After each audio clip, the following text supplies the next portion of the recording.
Just take a look over here. Here's a closer look at the car. This is the car that looks like investigators are processing right now. It is from over here. It looks like a Honda Pilot. Now, many people have been out here since the incident happened this morning. And speaking to people here on the ground, they plan to be out here for several hours. I have with me Trevor Heitkamp. You witnessed the crash and the shooting this morning. Yeah, that's correct. Walk us through. Tell our viewers, what did you see?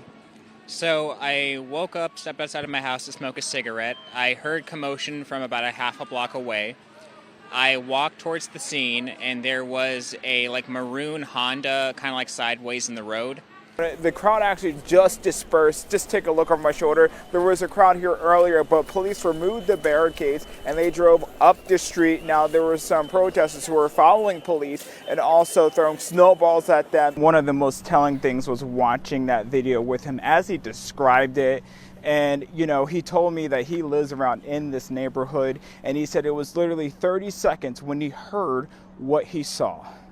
Started filming immediately once I got to the scene, because that's what they say you're supposed to do when this kind of thing happens.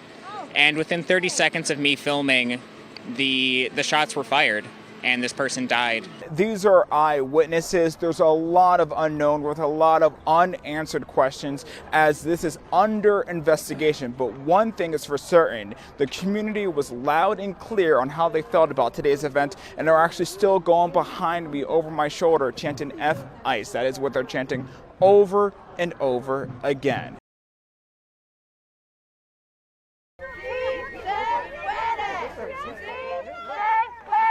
It all started at 10:30 Saturday morning when witnesses say I showed up to this Chanhassen neighborhood, targeting two construction workers. It's mind-blowing that people are out here in negative, 20-plus degree weather building houses for our community members, and they're being targeted by ICE. We're told workers climbed the rafters to avoid ICE agents. People posted about it online and a crowd grew.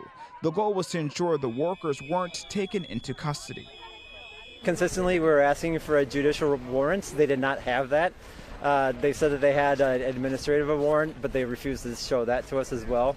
But that's not anything constitutionally binding. But it's unclear if ICE agents actually needed a warrant at all in this case. Meanwhile, concerned residents showed up to the front lines where tensions reached a boiling point.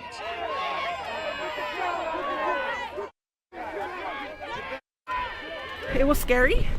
It was really scary. It was, I don't know, I guess it was just something that you never think it's going to happen. One of the workers was talked down by EMTs who took him by ambulance for medical attention.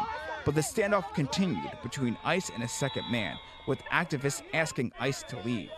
People are mad. People are really mad. No protester was hurt, but there was a lot of shouting, whistles, and demands. One man in a Trump MAGA hat did show up, but was chased away by ICE protesters. There was a couple small altercations. Overall, everything seemed to be relatively calm. In a situation like that, it could have devolved easily. Meanwhile, people provided blankets, coffee, and food for the one worker still up in the rafters until ICE eventually left the scene. At that point, people celebrated, hugging each other and chanting.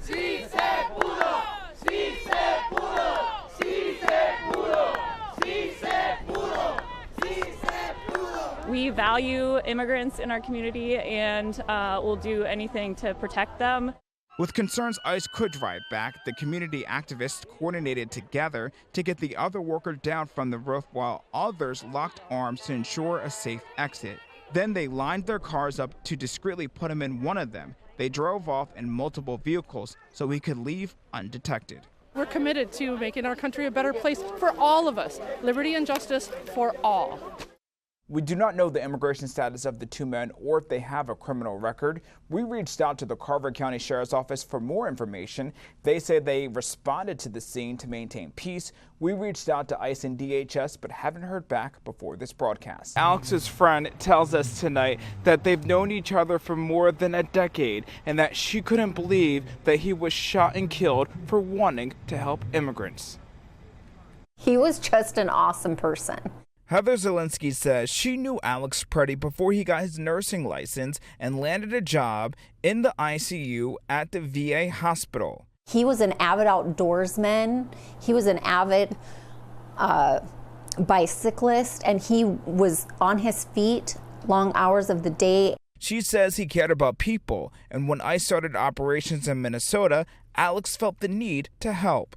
I know that he cared about the immigrants. He didn't want people being scared in our streets. You know, he was a wise man, and like his family came here at some point in time. All of us did. Zelensky says he was the type of person who would do anything to help someone, and it came as no surprise that's what he did moments before he was shot on January 24th. He was standing up, he was trying to protect a woman and tried to shield someone from getting pepper sprayed with his own body. It was a very chaotic moment, but I think his instincts just speak to his character. And Zelensky adds that Alex was nerdy in the best kind of way. He was into things like science and engineering. A Somali-run childcare named Mini Childcare Center shared this surveillance video with us. They say someone tried to get inside after midnight. Honestly, it's shocking.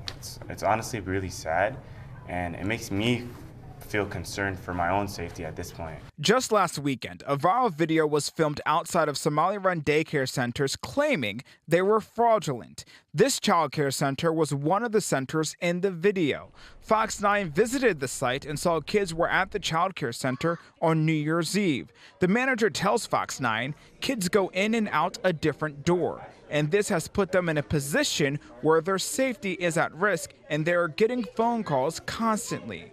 And it used to be parents running late, parents running behind, what time they would be coming or whatnot.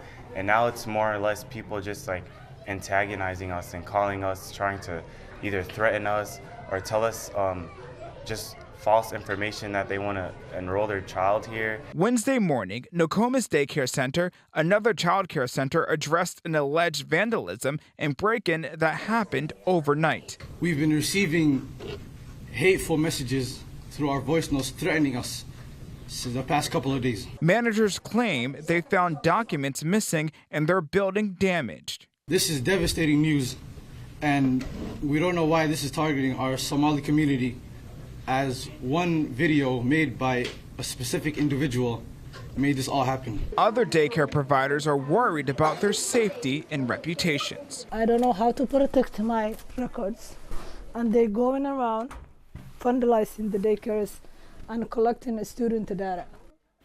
Now, both the daycares tell Fox 9 tonight if you want to check out if they're not fraudulent, to come visit them during business hours.